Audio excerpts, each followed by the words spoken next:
For me, going to my initial weekend, it was like I said, dumping a bucket of cold water for me. It woke me up. But what has helped me grow and mature and keep learning and keep getting up has been continuing to do my work.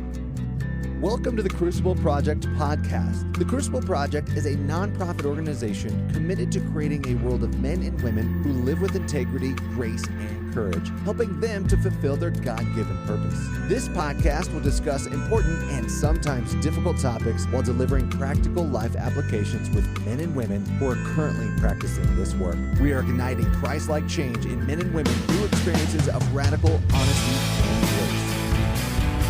Well, hello, everyone. My name is Andy Spell, and I am one of the interviewers for the Crucible Project Podcast. This morning, I'm excited to have Mike Espinosa with us. He is a leader in the Houston community and on the Spanish language side of Crucible. So, Mike, welcome. Thank you. Thank you for the invite, and happy to be here. So tell us a little bit about yourself, what you do, where you come from. I think it's important for folks to hear a little bit about that. Yeah, so I'm Mike Espinosa. I was born and raised in Los Angeles, California. I'm living in Houston, Texas now. Parents are from Mexico, so that's where my Mexican or Spanish heritage comes from. And I also preach. So that's a little bit of what I do. All right. So you said you did the Crucible Weekend, or did you say that you did it in 2015? Yeah, so I did my initial weekend in July of 2015 and been heavily involved ever since. What made you decide to go on the weekend? How did you get there? Yeah, so in 2015, I was probably one of the lowest points of my life before the Crucible Weekend. A couple of years ago, before that, I had ended a relationship and with a woman, and I was heartbroken. Wasn't seeking help. I realized now that back then I was, just playing the big victim role and just blaming everybody for the things that were happening to me. And a good friend of mine at that time, who had done a Crucible Weekend, he invited me, and I was like, you know what, man, thank you, but I think I'm done. I'm done with God. I'm done. This doesn't work. I've done Christian retreats before. They feel nice, but after the retreat, nothing changes. And so I don't want to go. And so he had told me, look, Mike, you have hit rock bottom already. Like, what do you got to lose? And I know how much this retreat is going to do for you. Our friendship's on the line. If you don't go, our friendship's on the line. So I don't want to lose that friendship. And so I went. Wow, that kind of sounded like a little bit of an ultimatum. Yeah. So I went, and I mean, right off the back, just the first night arriving, I was like, okay, this is different. Yeah, so the rest is history. 8 years later, I'm still serving both English community and Spanish community. So when you got to the weekend, what did you want? Did you know what you wanted? You know what? Coming into the weekend, I was mad at God. I was mad at the world. I was mad at myself. And I didn't really know what I wanted. It's not like I was looking to regain something or heal from something. I was just mad. I was mad inside. And I kind of just went more so because I don't want to lose that friendship. Wow. Okay. So I didn't really want anything. I was just mad at the world. Yeah. So when you got there, how did God show up for you? This God that you're angry with, how did he show up for you? In the beginning of the like, I would say the first part of the weekend, the way that he showed up for me was, if you can imagine like someone dumping a bucket of cold water on you and that reaction that you have, you take that deep breath and you're just like, oh my gosh, what just happened? It was that kind of a shock from the very beginning.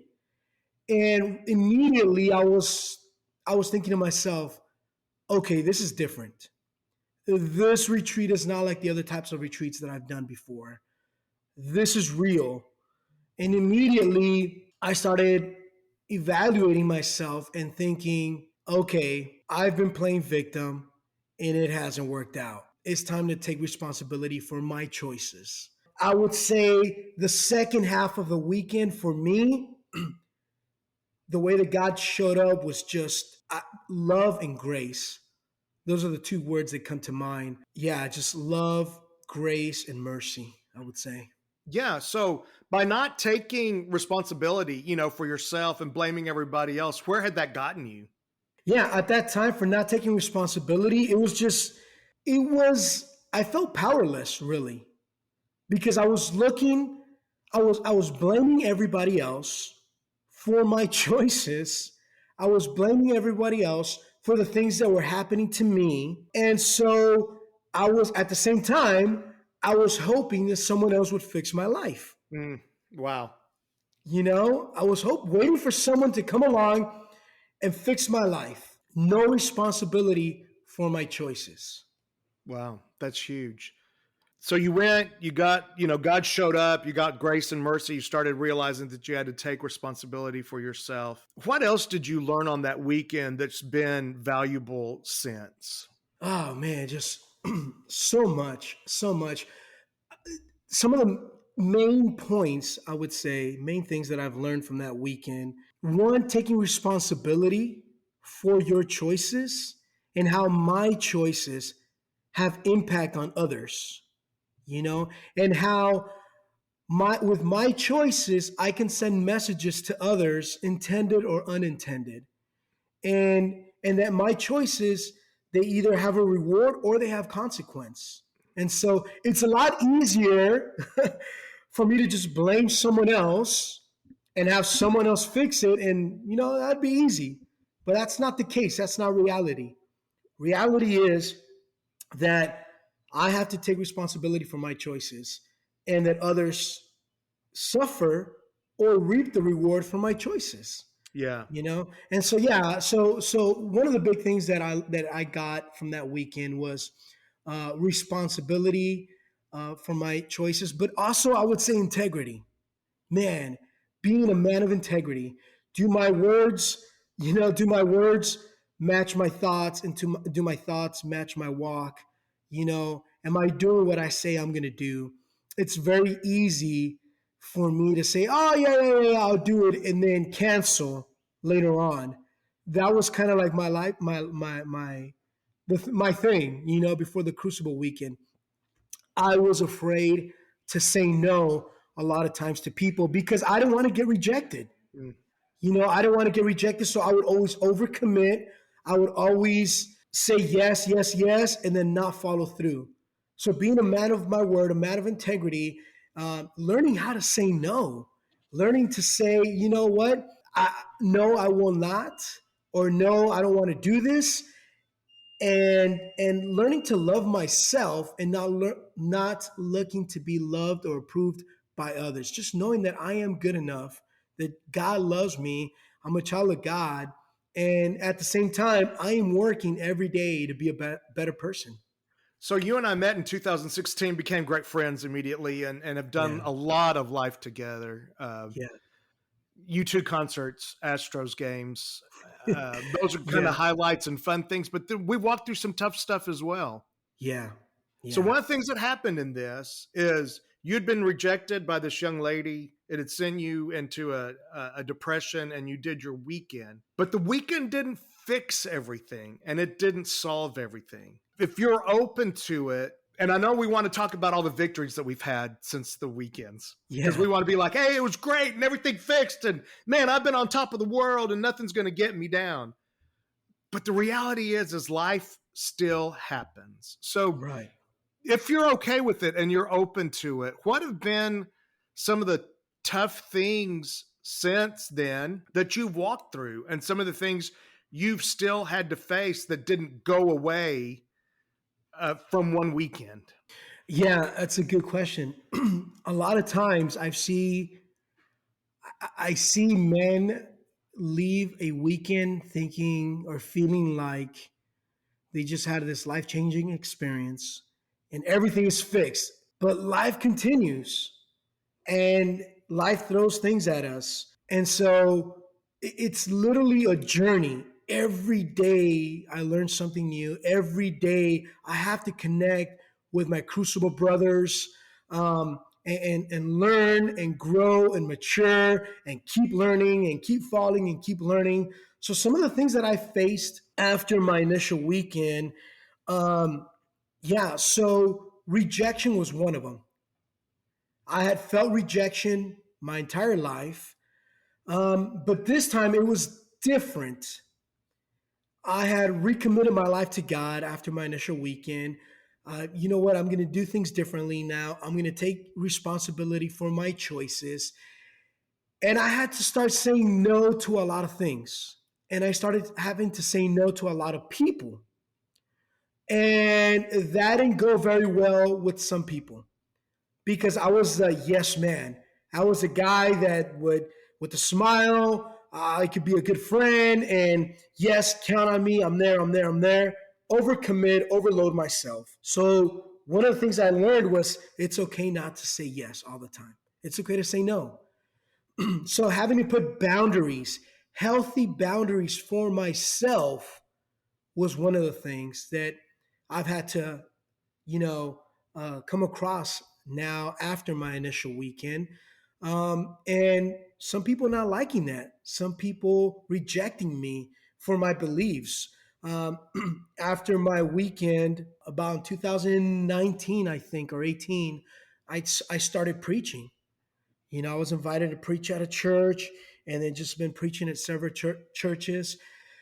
And I even had some relatives that resented me and rejected me because of that and would tell me some pretty harmful things. So that was one. And then a few years later, I met another woman.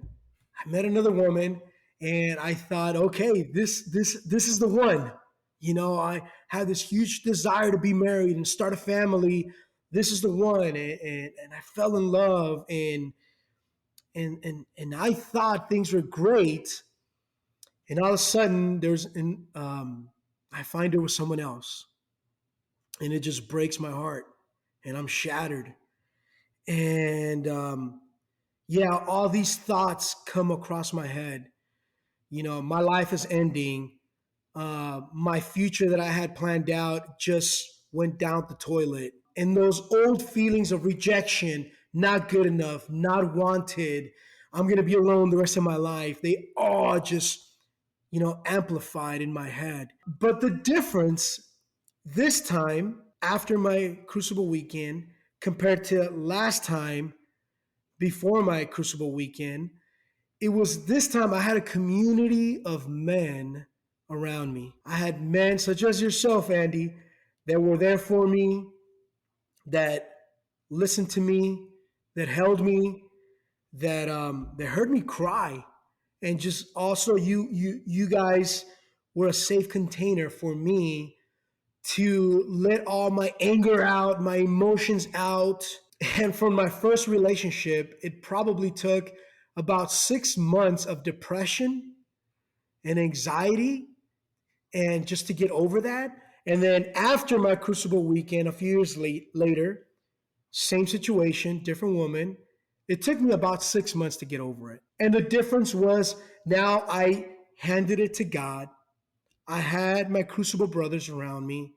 I looked for help. I seek for help, counseling, mentorship, life coaching, doing Crucible weekends. So I had a community now. And I have all these tools now of taking responsibility for my actions, knowing that I'm good enough. And so there was a huge difference. That was a big difference for me before my Crucible weekend, after my Crucible weekend. Yeah, but those things still want to come up and haunt me. Yeah. So, and one of the things that folks, we're two friends here talking. One of the things that Mike did accept during this, and I think something that doing community allows us to do really well, is some of us got to speak some very, very hard things into your life. And we got to remind you that some of the messages you were giving yourself and some of the things you were thinking about yourself were not good. And we got to speak some hard things into your life. But yet, because we had community, even if they were hard to hear, we were still friends, and we kept going forward, and growth happened. So why do you think why do you think that feeling has been such a big piece of your life? And why does that hurt you so badly and send you into the dark places like it has? Why do you think that is? So first of all, let me go back to the first comment that you said, that, that there were some things said to me. And the reason why that was hard for me to hear was because it was true. And I think a real friend, a true friend, because there's love and respect, a true friend will also hold you accountable and speak into your life.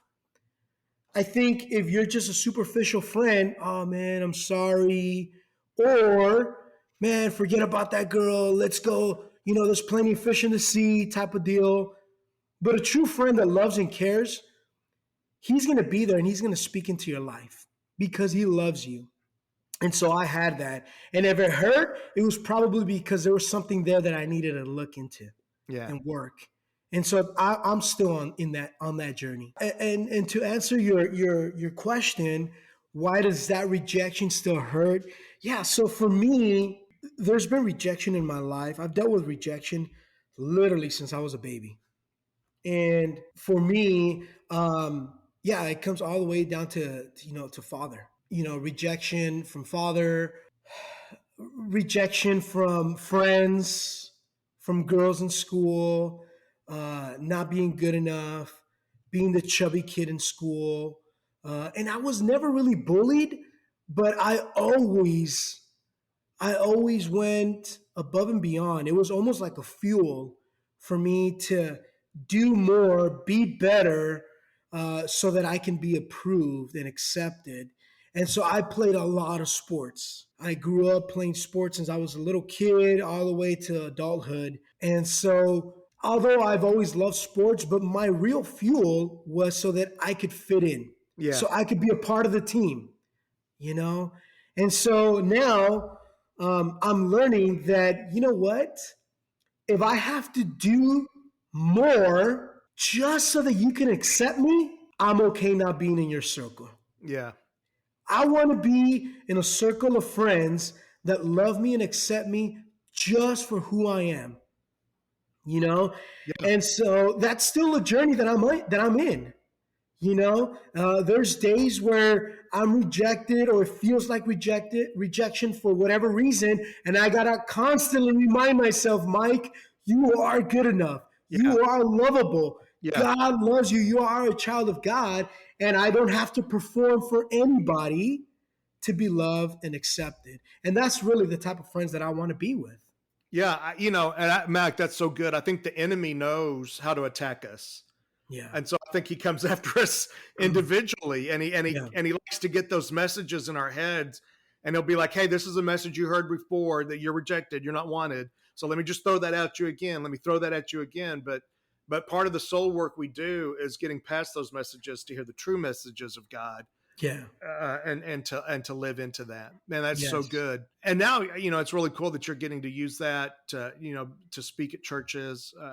You're a member of a church now, and you get to preach there, and those things are really important. And I love to see the growth that you've made. Thanks. Any other thing you want to say about what you've learned through Crucible that's been valuable for you? Yeah, you know what? Another thing that is so much value for me is really having a good community around me. Another thing that I've dealt with most of my life has been loneliness. Not only from being single or but I moved out of my house at 18 years of age. And not only did I move out of the house, but I moved to a whole nother state from California to Texas. And when I got here, I didn't have a single friend, no job, no nothing, 18, 19 years of age. and really on my own. And so with Crucible, I have a community now. And I have friends that I do life with, such as yourself. You know, like you said, we go to ball games, we go to concerts. I went to your son's wedding, you know, and man, like you, I do life with you. I do life with men in my community. And the cool thing about it too is that when I get to staff weekends, I get to meet people from other parts of the world. Now I have friends in Mexico, you know, I have friends in Australia. I have friends all over the US. And it's just like, man, that's cool. Like the other day I met this guy at work who's Australian, and we got to talking, and I'm like, I have a few buddies from Australia that I met here in Houston. And it's like I wasn't able to say that before, you know? So my community, it just keeps growing because the more staffings that I do, the more I go to these retreats, the more people that I meet from other places of the world. And those Spanish weekends, man, we've had men come from Mexico, Colombia, Ecuador, just really all over Central and South America, you know, and the US. So it's been so cool to be able to spread this love all over the world, and it's growing, and it's just awesome. So yeah, that's one of the things that I also love and treasure so much about Crucible Project is the community. My circle of friends, just man, it's just getting bigger, and it's awesome. Mike, would you have been able to make it through the past how many ever years? I'm bad at math. 8 years? Yeah, you said 8 years. Would you have been able to make it through without your community? Oh man, I wouldn't. I was so facing some of those deep depressions that I've gone through. Man, I was suicidal. There was thoughts going through my head that, you know what, the people around me, my friends, my family, they're better off without me. Yeah. You know, and also thoughts that I don't deserve to be happy because of the things that I've done. And so, yeah, I would fantasize about not being here anymore. and really it's because of God, the love and grace of God, and because of the community of men that I have around me that hold me, see me, hold me accountable, love on me, and I'm still here, and I continue to do my work and continue to grow. Yeah. So give us just a little bit about what's going on right now in your life. And I know this could change. We all know that, but what have you found right now that's bringing you happiness and joy? Yeah. Oh man. I told you the other day, Andy, I'm probably living a highlight of my life right now. I'm in a good place in my heart. I'm a good place in my mind. So I've met another woman. We've been friends for 5 years, but just recently, a few months ago, started dating, and you know she's looking to go do her women's weekend here shortly. And yeah, for all you out there, we do have women's weekends as well, as if you've listened to some of the other podcasts. But yes, okay, so go ahead. Yeah. Sorry, interrupted you. No, you're good. Yeah, we do have women's weekends as well. And so she's looking to go do her women's weekend as well.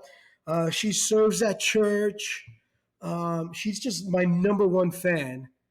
And so that's awesome. Ministry wise, you know, just continuing to preach English and Spanish at churches.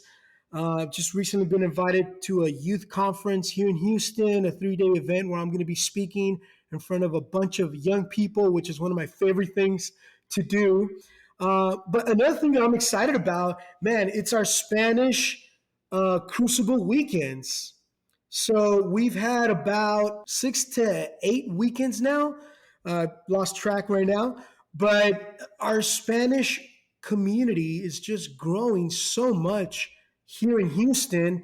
And this year, we had our first second level weekend as well, that we were able to offer it in English and in Spanish. And we had 8 men from our Spanish community come and do this second level weekend. And so I'm just excited about that. Yeah. And what was that weekend about? What weekend was that? Yeah, so it was Mission Weekend. Yeah. And Mission Weekend is about teaching men how to find their mission and go working on mission. So we're trying to broaden that. So why is it so important for us to have weekends in Spanish and the native language for some men? Why is that important? Yeah, yes. So growing up, you hear these messages either in person, someone telling you these things, or you hear them in your head. And they have a language to it. If you're born in Latin America, they're in Spanish. You know, if you're born here in the US, they're most likely in English. And so there's a deeper meaning. You just go a little bit deeper when you hear these messages and you do your soul work in your native language. And it's amazing how it doesn't matter if you're born and raised in the US or you're born and raised in Mexico or Central America or South America, those wounds are the same. Rejection, depression, loneliness. Those messages are the same. I'm not good enough. I'm not worthy. And so we want to give men and women the opportunity to do their work, to find grace, to find healing in your native language. We don't want language to be a barrier. Right. So it's amazing that we're now able to do this in Spanish as well. Yeah, and my guess is that there's even some concepts that are better explained in your native language to really understand it. Definitely. There's some things that first of all, you can't translate it really word for word. You have to almost explain it. But also there's some things that, because of our culture, they may be a little bit different or heavier, depending on what country you live in, you know? Right. So for example, speaking for myself, speaking for my, Mexican culture, the machismo, it's a big culture thing, this whole men don't cry, and I know it's here in the US as well, but in the Mexican culture and the Spanish culture, it's very heavy, It's this big, men don't cry, men don't show emotions, men just work, and provide. That was at least in my case. And so for me, the message that I took on as a young boy was, I cannot cry or else I'm not a man. Right. I'm something else, And so after my Crucible Weekend, I learned that it's okay to cry. Jesus himself cried and didn't make him less of a man. Right. And so now being able to share that in Spanish to my Spanish hermanos, to teach them it's okay to cry. It's okay to show emotions. Men do cry. Jesus himself wept. Yeah. And is it even this idea that, and the machismo, I never talk about things that are bad. Like, I don't share what's going on. I don't talk about bad things. I don't have that. I've got it all under control. And nobody can tell me what to do. I've got this. I'm not weak. There's no weakness in me. I've got it all.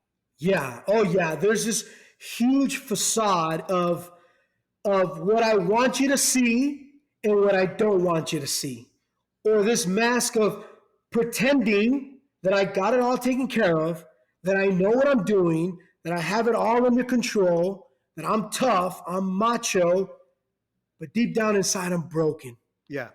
I'm heartbroken. I don't know what I'm doing. I'm broke. I'm losing my family, and I don't know what to do. But on the outside, I'm tough, and I got it under control, and so I don't show any emotions. Yeah.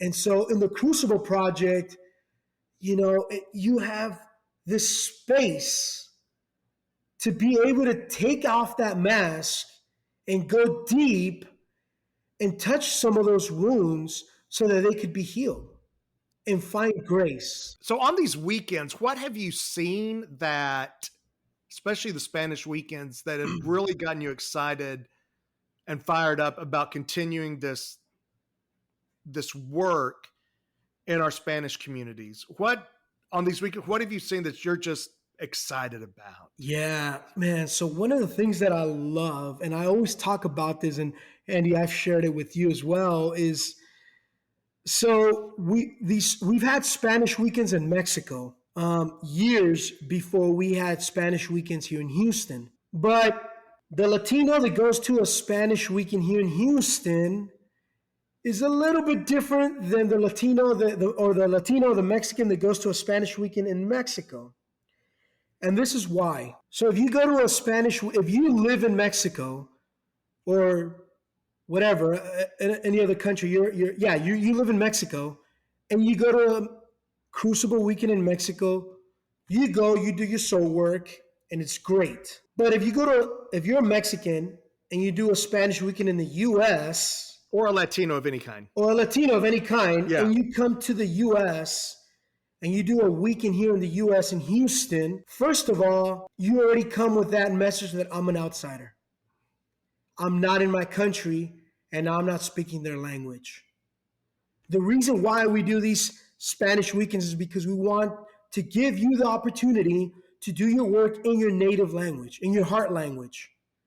And so it's my judgment, it's my guess that most Latinos in the US have faced some sort of racism here in the US. And if not, most of us already have that message in our mind that I'm not welcome here. This is not my country and I don't speak the language. Mm-hmm. So I'm different. Right. And that's a huge message. But in these Spanish weekends here in the US, we've had men of service. Men of service are initiated men that come help serve on these Spanish weekends. And our men of service have been all English, white men that don't even speak Spanish. But they're here on our weekends because they have a love for men, a love for God, and want to serve. And so what I love, and really if you ask almost any Latino who has gone through a Spanish weekend here in the US, is if you ask them, what was one of the most impactful things for you in the Crucible Weekend? Most of them will tell you, man, one of the most impactful things for me was seeing these white men that don't speak my language crying with me, loving on me, serving me. Oh my gosh, that made such an impact for me. Mm. Because for most Latino men here in the US, yes, they'll go and serve, for example, a white person, a white man, but because it's his job. He's doing the job. But now you have a man that doesn't speak Spanish, who's not paying him, serving him, crying with him, loving on him, picking up his plate, washing dishes. Man, you have, these men like Roy and Roy Wooten, Gabe Sanchez, William Netzinger, and all Chris Cash, all these other men that don't speak Spanish, serving and loving on these Latinos. That speaks so much to the Spanish community. It speaks to them. I love you. You are welcome here. You are one of us, and I'm here for you, brother. And to this day, those four guys that I just mentioned have such an amazing bond with the Latino community, and even though there might be a little bit of a language barrier, when they see each other it's like, hey, hermano, how are you? Oh, this love and just, man, that's one of my highlights right there. That's awesome. And Yeah. it takes them from feeling like they're an outsider to where they do belong and they get to do soul work and that men's work. And I know that the men, we've done work, we've got work going on in Australia. We've got work going on in Africa. We've got, all over the world. And men's wounds are men's wounds no matter where you live. And that's what's fascinating. It's important work. Well, brother, anything else you want to share with us today before we end this? Man, just for anybody out there who hasn't done their work, who hasn't gone to a Crucible Weekend, get to one. For me, going to my initial weekend, it was, like I said, dumping a bucket of cold water for me. It woke me up. Yeah. But what has helped me grow and mature and keep learning and keep getting up has been continuing to do my work. Staffing weekends, being in soul groups, just continue to do my work every day, staying in community, doing life with my Crucible brothers. That has been what has helped me learn and grow and mature. And so if you haven't gone to a weekend, get to a weekend. If you have done a weekend, man, continue to do your work. It's awesome. Man, thank you, Mike. This has been good. Again, you found this podcast. Look for weekends to go and participate. Be a participant in one of the weekends. I believe it will change your life. Men, women, Latinos, people in Africa, people in Australia, all over the world. We've got these weekends, and they're just for this, so that we can do life, that we can learn how to do it well, to deal with our wounds, to grow, and to become the men and women that God has created us to be. Thanks, brother. Thank you, brother. Thanks for having me. I love you. Love you, bro. For more information about our weekends, please go to thecrucibleproject.org. You can also follow us on Facebook, Instagram, and Twitter. Rate and review wherever you are listening and subscribe on your preferred podcast platform. Also, don't forget to check out myjourney2.com for your free 2-week trial. That's myjourneyto.com. Thank you for listening.